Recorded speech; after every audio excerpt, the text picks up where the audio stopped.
All right, guys, give me just one moment. I'm going to go ahead and close my door, and then I'm going to start and talk about today's topic. Give me just a moment.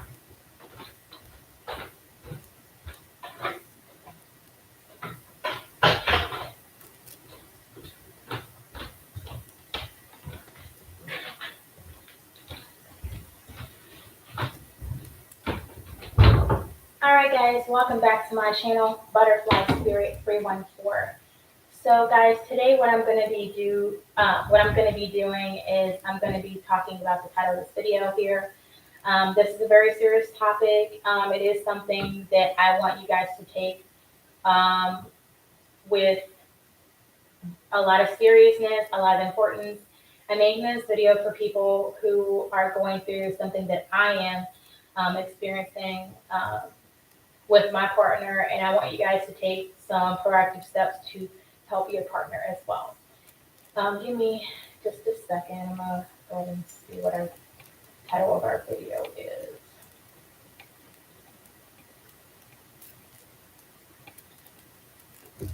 All right, the title of today's video is what to do if your partner has PTSD. And this can be PTSD as far as them getting it from sexual abuse, physical abuse, emotional abuse, or mental abuse, or they can have all different types of abuse that they have. What I want you guys to do is be very proactive about helping your partner. It's very important that you do what you can to help your boyfriend or your girlfriend as soon as possible. I have my partner, and I'm not going to identify him, but my partner went through an experience tonight, and I wasn't really sure what to do and how to handle it. And I know there's a lot of people out there who's probably going through the same experience that I am, and you don't know the first place to go. Most people, when they meet their significant other and they find out their partner has been through some type of abuse, they don't know what to do, and you may be like what I did, which is I just didn't think much about it. I just thought more about my partner and how much I really liked them. And so, putting my partner's abuse aside, I thought that they were all I wanted to learn about. There have been some hiccups in my relationship, and a lot of the times, I just kind of thought it was normal, everyday things, and there was things that I went through that I didn't particularly like or agree with. But recently, I decided that it was time for us to go into relationship counseling. We didn't get a chance to do that just yet, but I wish we would have started right when I made contact with a therapist. The reason why is because my partner has PTSD. It hasn't been diagnosed or anything, but he has PTSD, and he's gone through abuse, and he's told me about it. He hasn't really gone into detail about it, and it takes a toll on him in times of stress. What I want you guys to know is if your partner has PTSD because of some type of abuse they've gone through, please go into some sort of counseling. And I think the first line of counseling you guys should go towards is the PTSD counseling. And this is for the partner that has gone through some sort of abuse, whether it be sexual abuse, mental abuse, emotional abuse, or physical abuse. Okay, I hope I've covered all of them. When you find out your partner has PTSD, try to get them into counseling for PTSD. Just because they're in counseling, it doesn't mean that there is anything wrong with them, or they're a bad person, or they did something to deserve what they went through. It means that if they have counseling, it allows your partner to be able to have someone that works with them that tries to help them with healing from the abuse that they were involved in. Okay. Um, Sometimes people that have PTSD, they're going to not be confident in themselves, or they're going to think that they're different from other people. And you may look at your partner and think they're just fine, and there's nothing wrong with them, but that may not necessarily be what they think, you know. So there are some, hurdles that someone who's been through abuse may have. And it's very important that, you know, that we are aware of, what our partner is going through. Okay. Um, and we may not, this is my first time really being aware of it and really taking it into consideration. It's happened before, but I was like, oh, well, he'll get past that, But one of the things that I've noticed that's been an issue in our relationship is that the PTSD that he goes through. And, in this video, this isn't just a video for me to talk about, why he's a bad person or that his symptoms are annoying or anything like that. No, this video is to talk to you, to tell you guys that, if somebody has PTSD, whether they're your boyfriend or girlfriend, you definitely need to make sure that, that you get them the help that they need. And one of the ways you can start by getting the help that they need is by letting them know, if you guys got into a disagreement, it's very important to let them know if they're not talking to you, let them know that you'll be available to talk to them when they're ready. That's one of the first things you can do. And also, if they're not comfortable with talking about any type of word triggers that they had, like if someone who abused them said this or that, if they're not comfortable with that, just leave it alone, get them a counselor and be there, to support them when they want you to be there. Okay. Try to ask your partner what they feel would make them the most comfortable. It can be hard on you. Okay. If you, as their boyfriend or girlfriend, just like your significant other, just have the symptoms of PTSD and it goes on, it just goes rampant and you just break it off with them, just know that they're going to continue to have PTSD, the post-traumatic stress disorder. They're going to continue to have that. And just because they may be going to live with family who they think they can get along with better, and they're not as stressed off by, it doesn't mean that their family is going to be safe with them. I recently read something that said that if somebody has PTSD, they're putting their family at risk if they have PTSD. With my partner, he has shared with me something where in his past where it has affected his family. And I want you guys to know that if your partner has PTSD, they can, if they get into any type of, I want to call it episode, if they get into something like that and they totally, they're not present, meaning that they're not all there with you, and they're talking about some element of their abuse, but they're attributing it to you, you're not responsible for the PTSD. And I want to make it very clear here, I'm not a counselor or a therapist or anything like that. But I did watch some videos, and that doesn't make me an expert. But because of my experience that I had today, I want to share with you guys that it's very important to know that PTSD can be dangerous if it gets out of hand.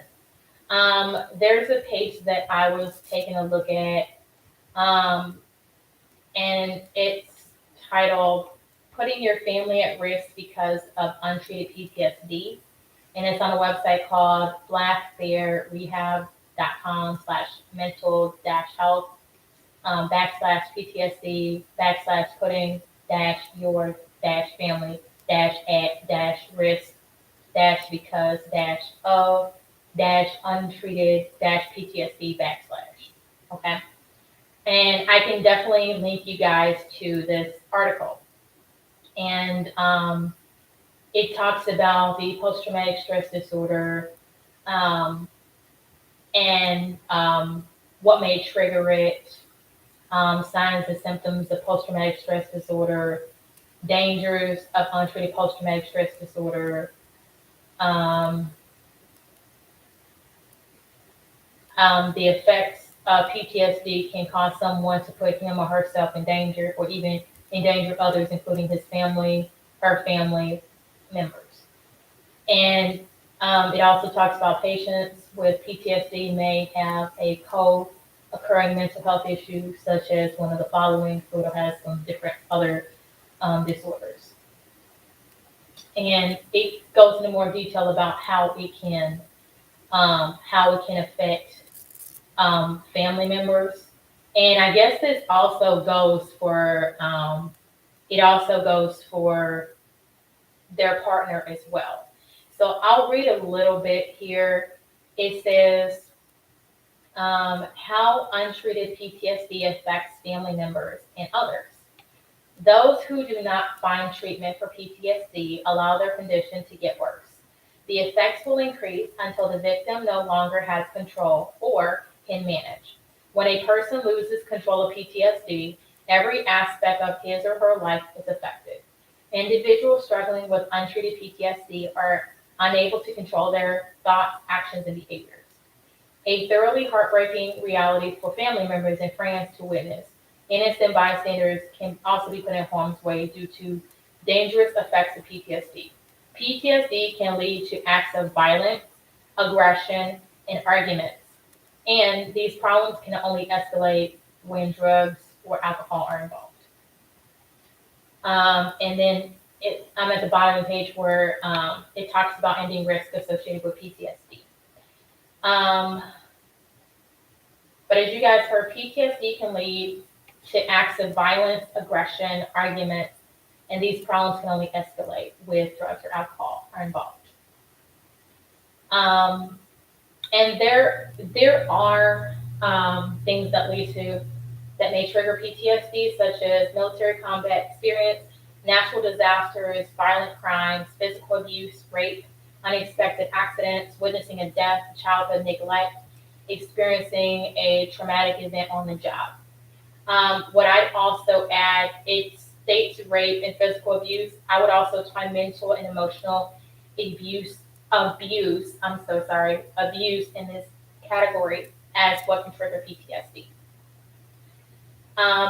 One thing I am going to say is if you're the partner of someone, or let's say you're the family member of someone who's struggling with PTSD, okay? It's likely that a family member will try to blame their son or daughter's partner for their, child acting out the way that they are. But it has nothing to do with their partner, okay? Our families are nice and they try to take care of us and help us, but they may not be doing what is right for us, okay? They may not be doing that. So, if you have a relative that is struggling with PTSD, please try to get them help. Please try to get them in counseling, because just trying to protect them and think that they're okay, but their partner is somehow causing them issue that's not necessarily the issue. What can be the issue is you protecting them as your family member and thinking they're okay, but really you don't know that they can cause harm to you, okay? And, a partner can try to protect their, significant other from, their symptoms of PTSD. You may tolerate it just like their family member might, but don't tolerate it. Try to help your partner, okay? Try and help them. And try to be aware of when they find themselves where they are in a flashback, or they're not, they're dissociated, or they're not aware of where they are. And look for when that happens. Are they under a huge amount of stress? Is it a word that they've heard? Is it a sound that they heard? Um, is it a certain type of voice that they hear, or something like some person's voice, same picture of some type of maybe an abuser or something.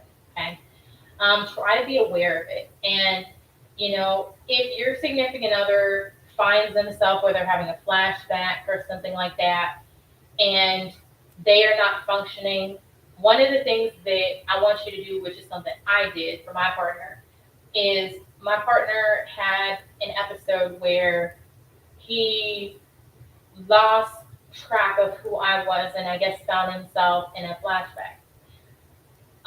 This isn't for everybody, okay? But I guess I was just more trusting of my partner in that particular time. But if your partner is having a flashback, or if they're having any type of post-traumatic stress disorder symptoms or something, if they're having any symptoms, like if their heart is pounding, if they're having a hard time breathing, if they are not able to talk to you, if they are making sounds but they can't talk to you, or they don't want you to touch them, um, you know, whatever the case may be. If you find that they're doing this, okay, if you find that they're doing these things, and when they're in a flashback, they may not know, they may lose track of who you are. They may not even see your face. They may see the face of their abuser or whatever, okay? Very important thing to do. If your partner if they are aggressive, if they're shouting, if they're blaming you for doing something that you didn't even do, if they think that you have this control over them or something, one thing I want you to do is try to talk to your partner. If they don't, if they are not receptive to you, okay? And this could happen because you didn't even do anything. You just may be trying to talk to them about something, and they just, because they're under stress, they just go back into the past, so to speak, into a trauma. One thing you can do is, and I know this is hard, there's different choices that you have. Okay? One thing you can do is, if your significant other's in pain, call the police. Explain to the police what's going on, and just let them know that your partner isn't all there. Okay, do that. Ask them to send an ambulance so your partner goes to the hospital. Okay. What you don't want your partner to do is leave. I mean, if they leave, there's nothing you can do, right? But it's important to get 911 to your house as soon as possible, okay? As long as you're in the U.S. Get law enforcement out there. If your partner is becoming where, if they're trying to raise their hand up at you, they're trying to hit you or push you or something like that, and they're yelling at you and they're associating behaviors with you that are not associated with you, that don't make sense, call the police and call the ambulance, because they need to go to the hospital. It could be because your partner is in a flashback. If you don't feel comfortable being in the house with your partner, if you don't feel comfortable with that, you can go outside. If you're in a house or apartment, go outside, okay? Or take a walk and then call them. With my partner, what I did was I stayed here with them and just made sure that, he didn't do anything like jump out of a window or go running down the street. That's what I did. Um, Not everybody can take their partner going through a tough time, and that's okay. Um, and this is why I say that, if you're discovering that, your partner has trauma, and everybody can have trauma, but if you're discovering that when there's a bunch of pressure on your partner and they lose sight of the present, like they forget they're in the house with you, and they have this aggression towards you, you don't have to stay at home. You can leave. You can also call somebody that you know. Okay. Um, you can try to keep them present by asking them to write down their family member's phone number. Okay. Um, you do have to be patient. Once the person leaves and goes to the hospital, you do have to be patient. Um, you know, and I want to say that it's very tough. It's very, very tough. Dealing with a partner that has PTSD, especially if they, seems like, if they're shouting at you, if they're yelling at you, if they are not themselves, if they are trying to harm you in some way. You know what I mean? If that's what's happening, it's very important that you try to get your partner help. Okay, very important.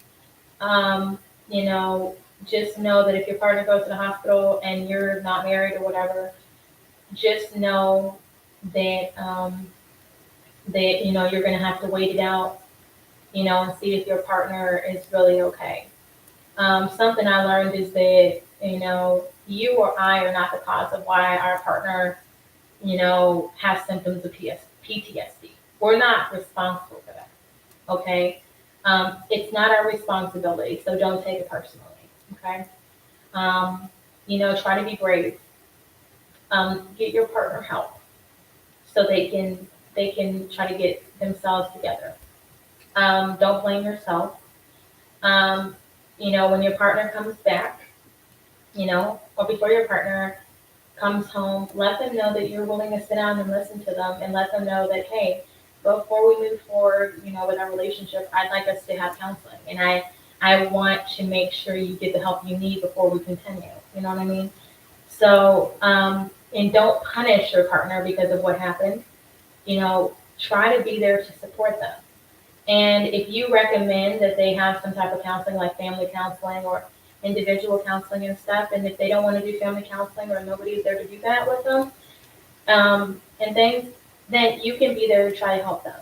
You know, um, it can be a scary experience, but I want to let you guys know that not even their family can protect them if they have PTSD, because it can come up again. If you guys break up for whatever reason, and let's say they're living with their family, them living with their family is not going to, you can't think that, oh, they're not going to do anything, it's not going to happen to their family, because it is. Um, Wanting to help is very important. And I also think that just being there to help is. And, just try to take a deep breath. Don't hold yourself accountable, because, you're not responsible for it. And one thing you can do is just do your best. I mean, it's okay if you lose your temper. That's okay. We're all human, but try to work through it with your partner and things, and just let them know your concern about their about what their condition. Just let them know that, and just let them know, hey, I want to see you do this. I want this to be the case, because their family's not going to be around forever to protect them. And if this PTSD can get worse and worse and worse, what happens if their family's not around anymore, but they're living their lives and stuff, but then, they accidentally lash out on somebody who's totally innocent, you know? So that's really, really important. It's very, very important, and it's really good to consider this. And if you love your partner and care about them, please try to get them some help with counseling with PTSD, and do research and get referrals from family, friends, or maybe a counselor that you have to try to get your partner some help. So I hope this video has been helpful. I know it can't be an easy video. It's not easy for me right now. But what I want to do is I want to just encourage you guys to get your partner some help, okay? Thank you guys for watching. Bye-bye.